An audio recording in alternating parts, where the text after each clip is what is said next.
It is said that encouragement is oxygen to the soul.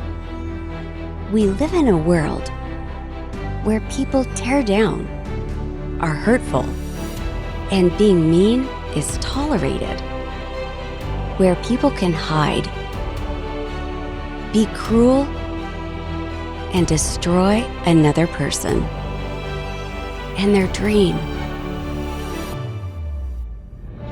Where encouragement, praise, kindness are neglected and forgotten. Where uplifting, inspiring, and cheering someone on is no longer normal.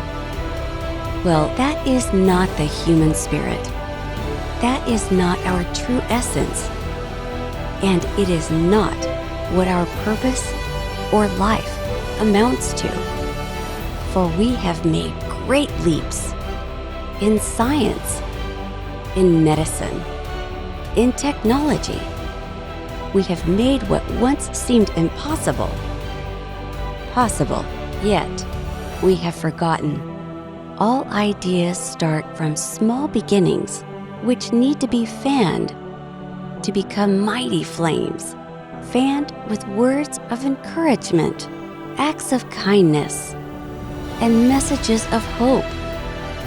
So create a future where dreams live, new ideas abound, and desires are congratulated. Become an encouragement crusader.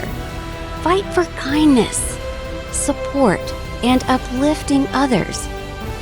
Long live encouragement in your heart, in your words, and in your actions.